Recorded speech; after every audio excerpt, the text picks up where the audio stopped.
5번의 죽을 고비를 넘기면서도 한 번도 불의와는 타협하지 않았던 민주인권투사 김대중. 온갖 박해와 시련 속에서도 건국 이후 최초로 평화적인 정권 교체를 이루어낸 위대한 정치인 김대중.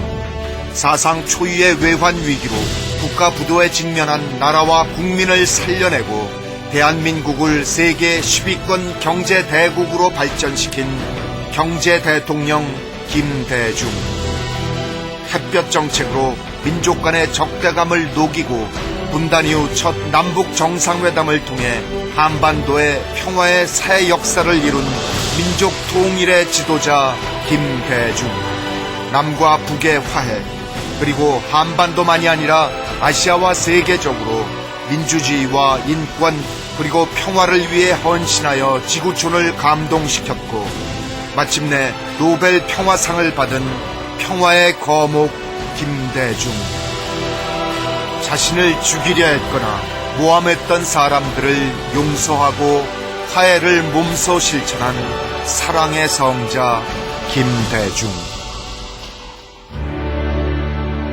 김대중은 1924년 1월 6일 한반도 남도의 섬 하이도에서 태어났다. 작은 섬의 작은 마을, 평범한 농부의 차남이었다.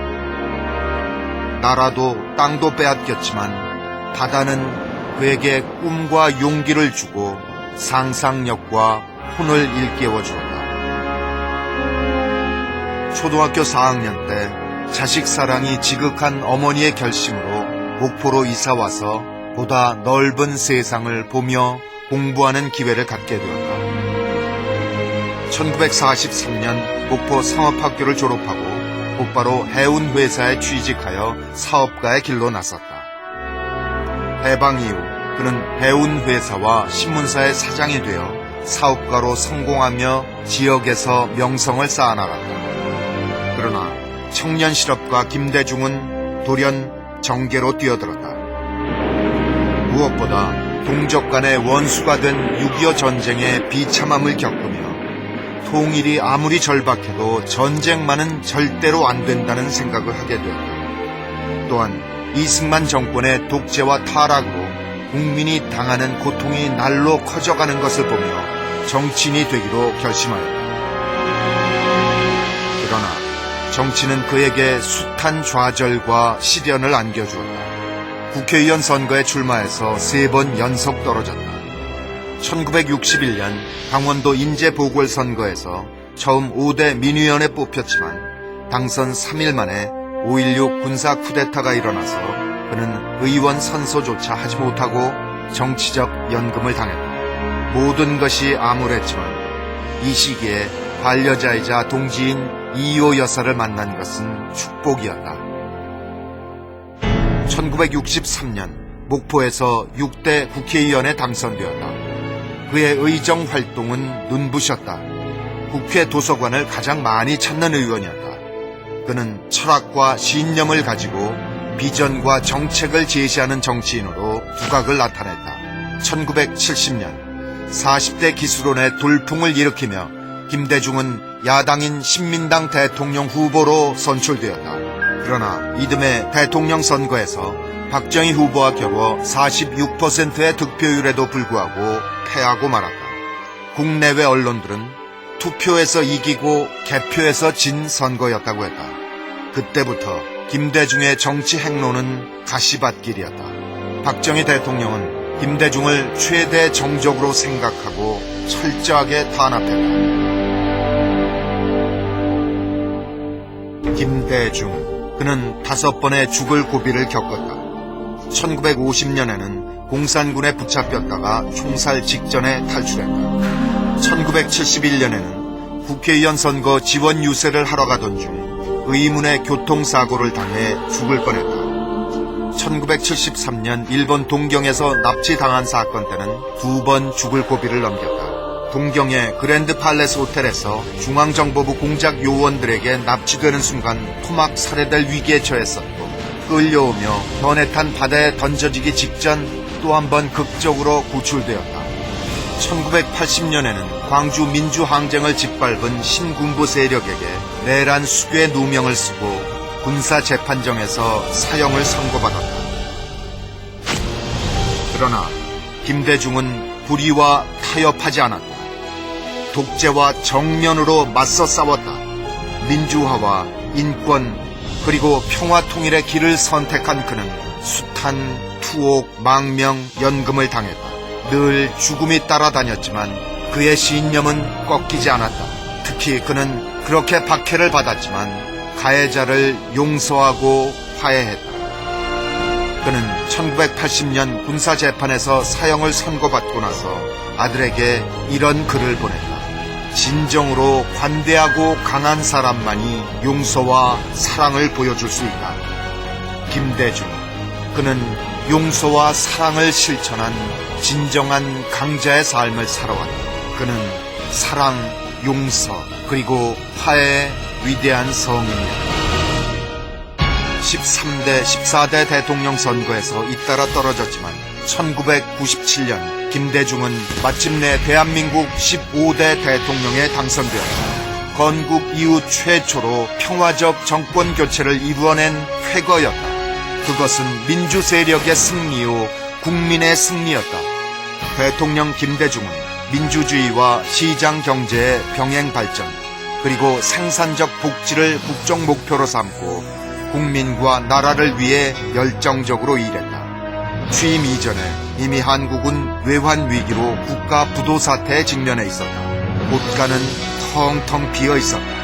대통령과 정부가 국민의 고통을 먼저 분담하면서 금모으기 운동 등 국민과 함께 외환 위기 극복에 총력을 기울였다. 미국, 독일, 영국, 프랑스, 일본 등 주요 국가들과 해외 투자자들은 김대중 대통령에 대한 신뢰와 금모으기 운동을 하는 대한민국 국민에게 감동을 받아 경제 투자를 획기적으로 확대했다. 김대중 대통령은 금융, 기업, 공공, 노사 4대 분야의 개혁을 통해 대한민국을 새로운 선진국가가 되게 했다. 그리하여 2001년 8월 전문가들의 예상보다 3년을 앞당겨 IMF의 차입금을 전액 상환했다. 이러한 김대중 대통령의 노력으로 대한민국은 세계 10위권 경제 대국으로 도약했다. 김대중 대통령이 이끈 국민의 정부는 민주인권 국가의 기틀을 확고히 하고 과거 권위주의와 군사 독재 정권 하에서 희생된 사람들과 민주화운동 관련자들의 명예회복과 보상에도 앞장섰다. 국가로부터 독립된 국가인권위원회를 설립하여 국민의 권익을 선진국 수준으로 향상시키고 양성평등 실현을 위해 성차별금지법을 제정하고 여성부를 신설하였다.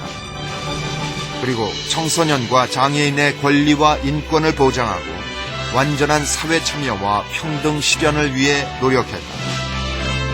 또한 언론 자유를 보장하고 정부로부터 독립된 방송위원회를 설립하였다. 노동운동과 집회, 시위 및 결사의 자유를 보장했다.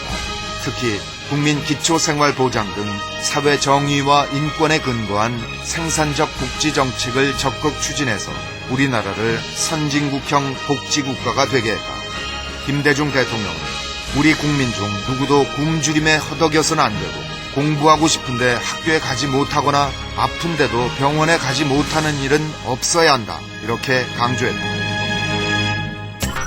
김대중 대통령은 또한 21세기 지식정보화 시대를 예견하고 정보화를 적극적으로 추진해서 세계 최선두의 전자정보화 IT 강국을 만들고 21세기 지식기반 경제시대의 세계 인류 경제국가가 되게 했다.